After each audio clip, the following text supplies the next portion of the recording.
Hello and welcome to my channel. So today I'll be doing something a little bit different.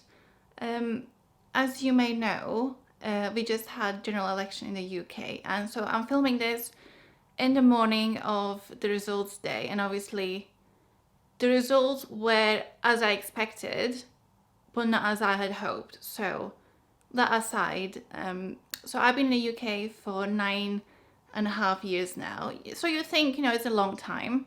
You pay tax, you've employed people, you work for businesses, you pay money into economy. So, we'll give you a vote so you can decide what's going to happen to you in the future. But obviously, because I'm not a citizen, I could not vote. So obviously all of this started in 2016 with the referendum and everything, and I could not participate in that either. So ever since then, I've always had sort of thoughts in the back of my head, like, how can I use this time and express something that I feel, something I can give to my community. And so I came up with this project. Again, I don't remember how it happened. It just sort of organically occurred and I sort of started doing it. So I started doing this project and I called it Our England.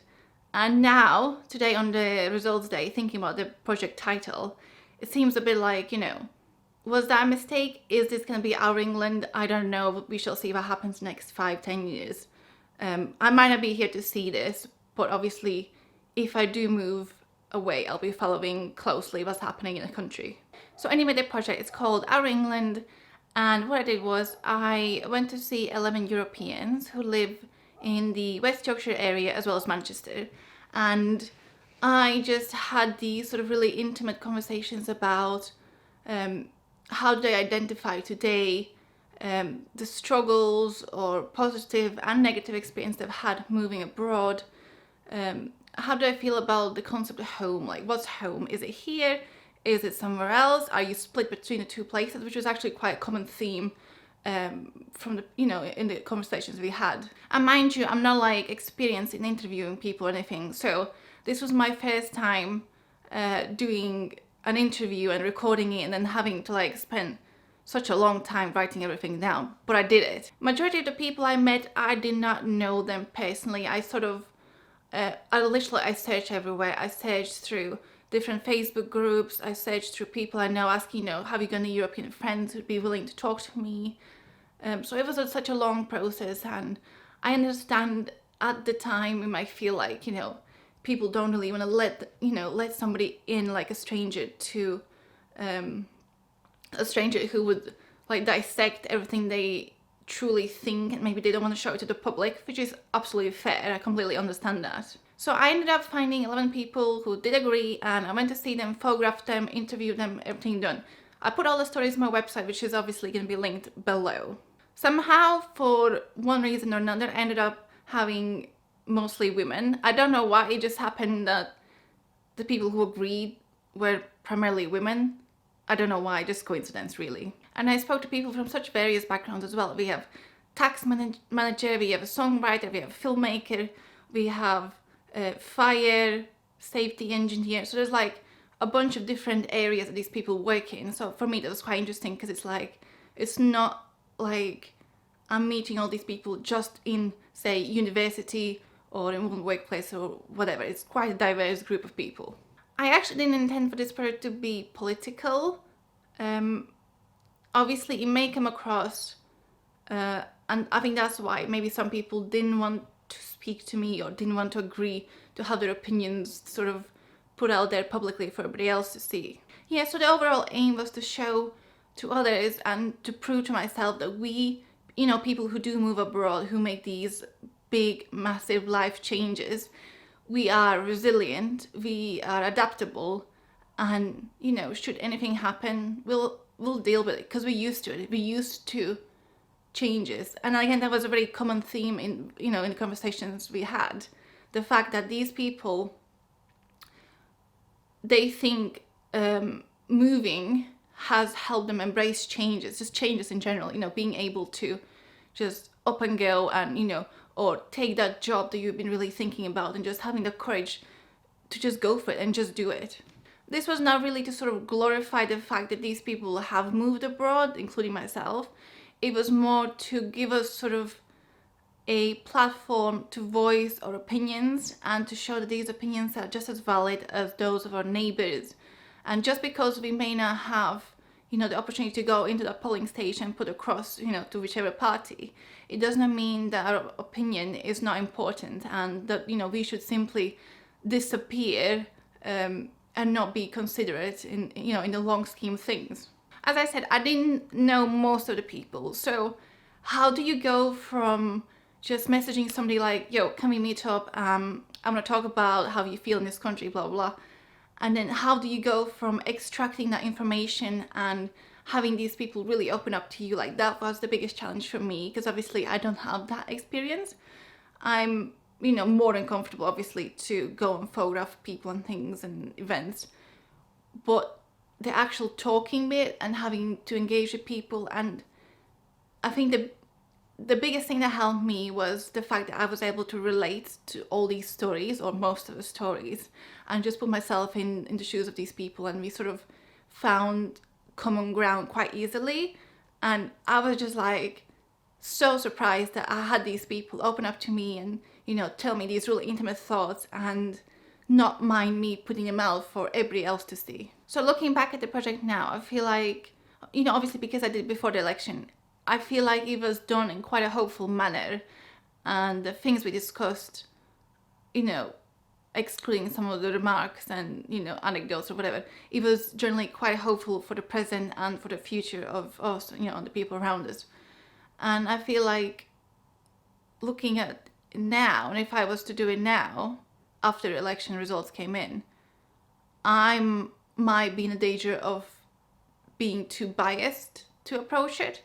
I hope I wouldn't be biased, but maybe in a few days when, the emotions calm down and you sort of return back to normal life, if you like, I'd be able to tackle it in a subjective way as I did before. I didn't do this project to sway people one way or another. Like, it wasn't intended for that. It was to simply show, look, we've had 3 years of what we don't know what's going on, but there's so many of us whose future is still so uncertain. Like, there's millions of Europeans in this country alone, and there's probably your neighbors might be Europeans, or you might colleagues, friends, maybe even family members as well. And the thing I've noticed is when you get to know people, generally, I say generally, you put that nationality in the back of your head and you don't even think about it. You think of this person as, your best friend, your favorite colleague or whatever. That's just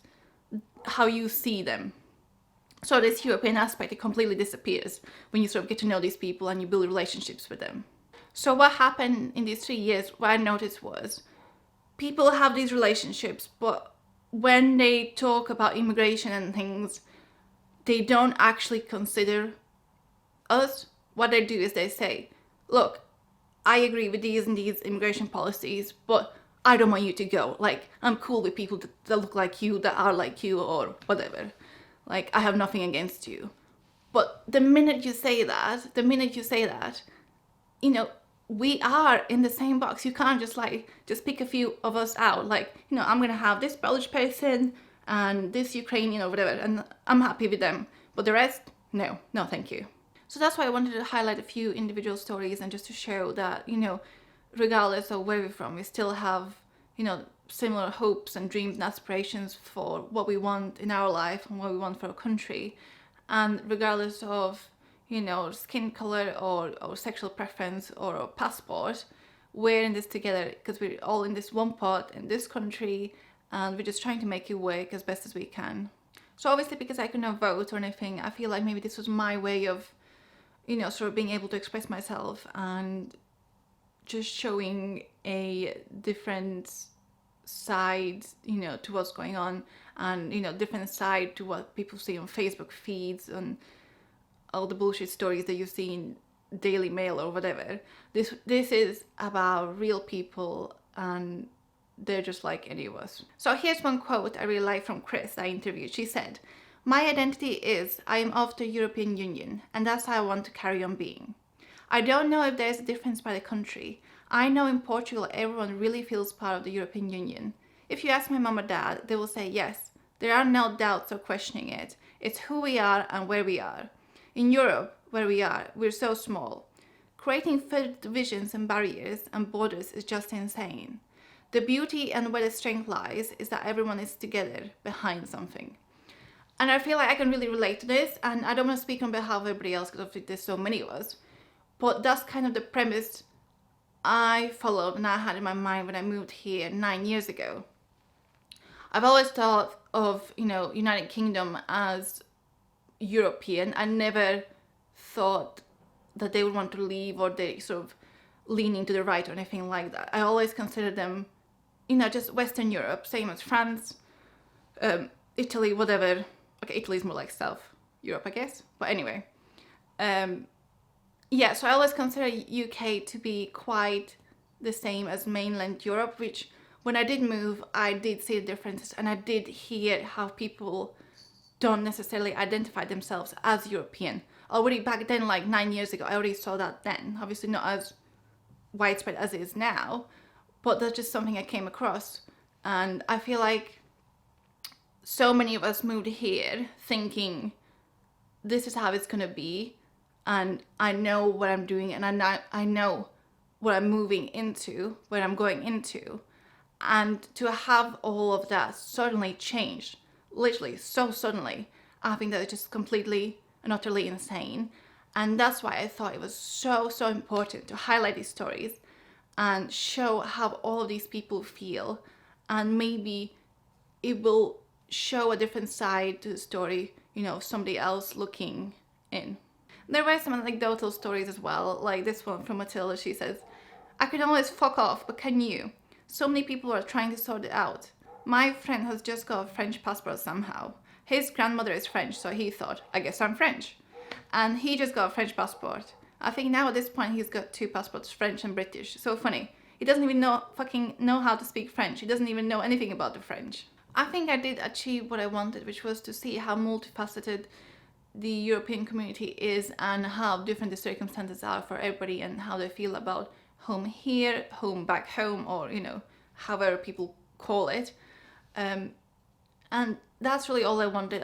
I just wanted to show the sort of very personal side to the situation that is today, and maybe there's a few crumbs of hopefulness for the future. In regards to the actual day today, the results day, I've felt like I've been up since 6ish in the morning.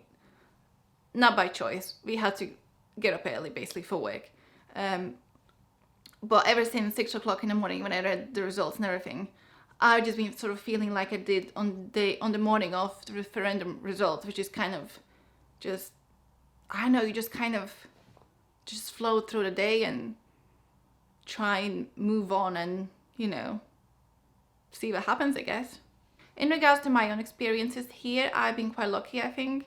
I've not really felt any sort of direct hostility towards me yet. And I have heard things though. I've heard things when I was working behind the bar for a few years in uni. It was sort of it was a place where, the men come in the morning, older men come in the morning every day. They have a chat and have 1 pint, and then later on in the day there's people finishing work and coming in for a pint. So it was that kind of pub. It wasn't really a family friendly one. Plus it was next to football grounds as well. And I've heard things there before, and I chose to not say anything because for many years I've held the opinion that in a way my opinion is invalid and it doesn't count for anything, so therefore I should not express it. And just sort of in the last 3 years, I guess, since the referendum, I've sort of changed my mind a little bit and have been a little bit more vocal about how I truly feel. But yeah, so the experience I've had have been amazing, and the opportunities I've had here have been just everything I really hope for. And I don't know what the future holds, and I don't know what the future holds for Europeans in this country. I don't know what the future holds for Europeans wanting to come into this country. I don't know how opinions have changed since the referendum, because I remember when I moved, that was a very sort of popular time for people to come here and, you know, do these menial labor tasks and jobs. Say throughout the summer for 3 months, you do it for 3 months, then you come back. But now I don't know what's going to happen. I don't really know who would sort of put this, I don't know, I guess it's perceived hostility, because obviously these people haven't lived here yet, so they can't really say if the environment is hostile or not. So if this perceived hostility is going to deter people from coming here, I don't really know that. So one thing that is prevalent in all this, that came quite clear to me after all these experiences, is although I don't know what's going to happen to this country, I know that I'm really interested in documentary photography, and having done this, as well as a few other bits beforehand, I've realized maybe that is where my interest really lies. And I feel like this country at the minute has so much to offer in terms of, you know, like political, social, whatever documentary projects that you can do. And I hope that many photographers will jump on this, because this is such a great opportunity. And this time I feel like it is quite important to document, if not for ourselves for today, then definitely for the future generations, for them to look back and see what happened, and, you know, not just look at the headlines that we used to have, but also look at how people lived just general lives and, you know, various social issues and injustices. And I think that is something that we should really, really consider as photographers. So regardless of where you stand on your political spectrum, I was gonna say I don't really care. Obviously, I do in a way. No, I do. But anyway, regardless of where you stand on your political spectrum, I hope you will check out these stories and read them, and just put the politics aside for the time being. Just, you know, like I said, grab a cup of coffee and sit down and read through. And I find they're just very interesting to see how other people live, how other people think, and hopefully they'll give you some insight in maybe this part of population that you may not necessarily have access to. So to finish off this video, I just wanted to read a quick quote from Saskia from Berlin, Germany. She's the vet surgeon I mentioned before. She said, "The only thing that's really different is the Germans are extremely direct and blunt, whereas in England you are much more polite. At the start, people probably found me quite rude and abrupt. I had to really learn not to be so terribly direct. So, for example, if at work I had to criticize someone about a mistake they've made, I've learned this wonderful phrase, shit sandwich, to say something good first, then give the criticism, and then something good again." So, on that note, I hope you enjoyed this video, and I don't know if we can have any political debates in the comments. I don't mind it, to be honest. I mean, this is the democracy still, isn't it? So we can, you know, say what we want. But what I do hope for is that you will check out these stories, and hopefully you'll share them. If not, that's fine. Just take a moment and read, and I'll hopefully see you in the next video. Thank you.